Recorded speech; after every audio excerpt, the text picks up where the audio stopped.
What's up, everyone? This is Demontre Black. Today we're gonna react to the Desk of Death battle.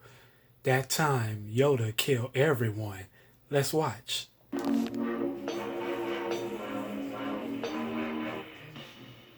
What if Luke failed to blow up the Death Star?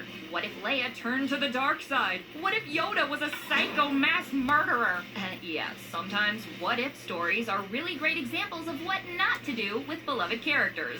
Today's story obviously takes place in the asteroid field that is Star Wars. And these days it sure does feel like the probability of successfully navigating through this fandom is approximately 3,720 to 1. So we'll let you decide on your own if Star Wars Infinity's portrayal of Jedi Master Yoda feels a little off. I'm Jocelyn and I do all the research nobody else wants to, straight from the Desk of Death battle!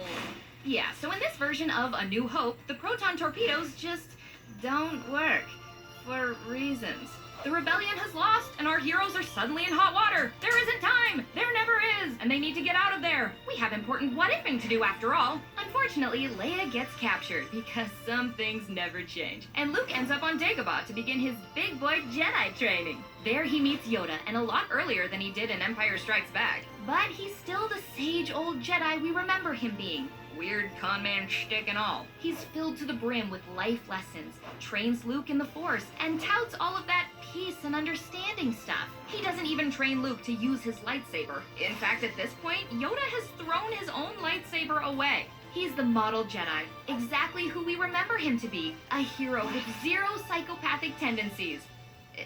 Right? Anyways, everything else about Luke's training is the same, except for this time when he decapitates Lord Father in that Force cave, it turns out to be Leia's face under the mask. Dun dun dun! I feel like we need something stronger than foreshadowing here. How about on the nosing? Cause you guessed it, Leia wasn't just a captive, she was Darth Vader's Sith apprentice, whether she liked it or not. She even got the old "We can rule the galaxy together as father and daughter. I mean as old guy and young lady" speech. So the group decides enough is enough, and they need to save Leia. But this time, Yoda is coming along. I guess in this timeline, he wasn't bored to literal death by Luke's inability to lift an X-Wing. Okay, let's pause for a second. Guys, I have a sponsor. Take it away, sponsor. This episode is sponsored by BetterHelp. Life is full of twists and turns, stress, changes, grief, moments of growth, and moments where we feel like we're taking a few steps back.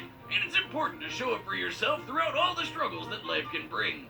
BetterHelp Online Therapy is here for the twists and turns, and will assess your needs and can match you with your own licensed professional therapist in less than 48 hours. In a world that can be so lonely and isolated as ours, sometimes it's nice to have someone to talk to and bounce your feelings off of. It's more affordable than traditional offline therapy, and financial aid is available. Visit betterhelp.com/deskof, that's better H-E-L-P, and join the over 2 million people who have taken charge of their mental health with the help of an experienced professional. In fact, so many people have been using BetterHelp that they're recruiting additional therapists in all 50 states. And here's a special offer just for you. Get 10% off your first month at betterhelp.com/deskof. Thanks again to BetterHelp for sponsoring this show. So they head off to Coruscant, but not before Yoda drops this gem. "Long has it been since I have sat in the Temple of the Jedi. Many fond memories have I of my days on Coruscant.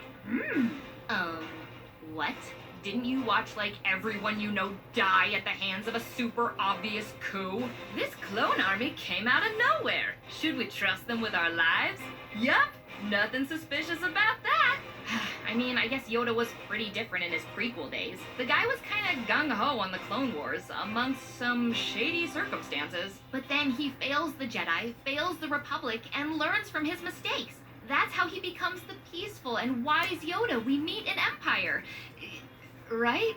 I got a bad feeling about this. Well, he ends up Jedi mind-tricking his way into taking control of the Death Star and destroying the Imperial fleet in orbit over Coruscant. Meanwhile, Luke and Han end up in the Emperor's palace, where an episode of Jerry Springer breaks out during Leia and Luke's duel. Luke drops the brother bomb, the two reconcile, but the Emperor is obviously pissed and starts zapping. Anakin returns and steps in long enough for his children to escape, but unfortunately for him, there wasn't a huge reactor shaft to throw the guy down, so Annie dies, failing to stop the Emperor once and for all. But in this timeline, that wasn't his destiny. All of a sudden, Yoda appears on screen and announces that he's coming for the Emperor! Yoda, clearly still pissed about their last tumble in Coruscant, is just calling to taunt the guy. It's not like Yoda FaceTimed him just in time to stop him from killing Anakin. No, he just wants to freak the guy out before he flies the Death Star directly into the planet. Yoda straight up genocides an entire city planet. Not only that, but he decides to do it without mentioning any part of that batshit crazy plan to the rest of the group. Cool, Yoda. Yeah, you keep that part of the plan where you destroy the planet your buddies are on to yourself. No heads up, no force text to Luke warning them they're gonna die if they don't get out of there. Side note, would Yoda's text be green bubble or blue bubble? Green bubble while he's still kicking and blue bubble after he croaks? Agreed. Moving on.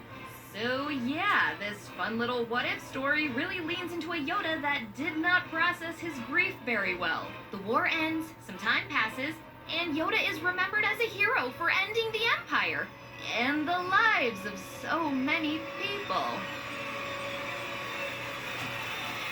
To recap, Yoda, the Jedi, like master of all sacred life and energy that binds and connects us all, ditches his non-violent playbook and pretty much gives into the dark side to enact petty revenge on the Emperor, killing trillions in the process.